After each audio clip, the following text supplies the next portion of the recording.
Bugünkü çalışmamızda verniğin parlak yapışkan yapısı ile çimentonun dayanıklılığının bir araya gelmesiyle nasıl bir mucizevi formül oluştuğunu göstereceğim. Beyaz çimento ve tiner bazlı ahşap verniğini karıştıracağım. İsterseniz siyah çimento veya su bazlı ahşap vernikle de aynı işlemi yapabilirsiniz. Macun kıvamına gelinceye kadar karıştırıyoruz. Gördüğünüz gibi çimento ile sorunsuz karışım sağlıyor.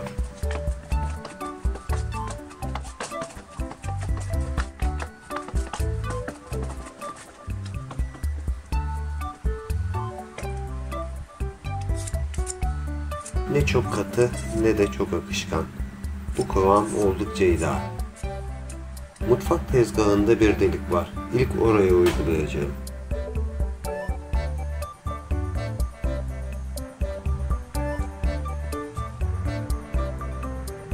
Spatula ile kolayca yapabilirsiniz.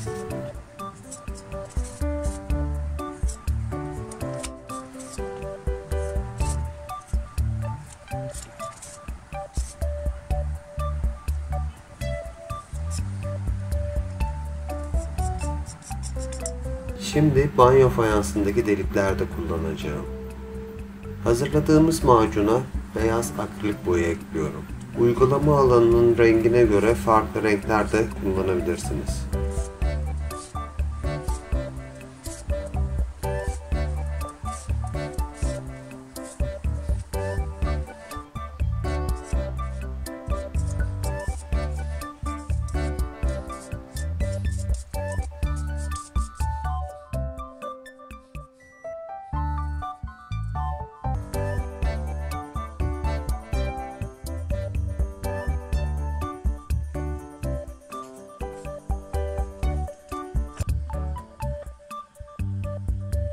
Bir gün sonra tekrar macun uygularsanız çok daha düzgün bir yüzey elde edebilirsiniz.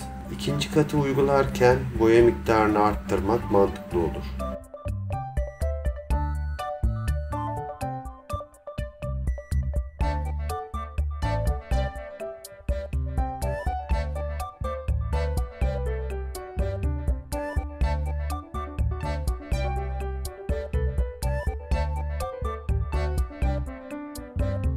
Banyo fayanslarında muhteşem bir sonuç elde ettim.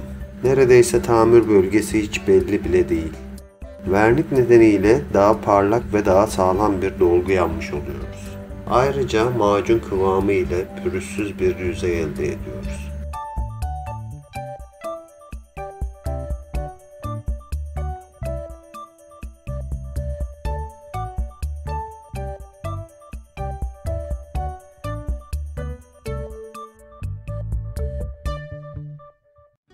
Yine de pürüzlü bir yüzeyle karşılaşırsanız ince zımpara ve küçük rötuşlarla orijinale yakın bir sonuç elde edebilirsiniz. Kullandığımız bu yalıtım malzemesi sade çimentoya oranla çok daha kuvvetli bir su yalıtımı sağlamaktadır. Bu uygulamayı çatlak veya kırık kiremitlerde, duvarlarda, parkelerde, saksılarda, vazolarda ve benzeri ürünlerinizde kullanabilirsiniz.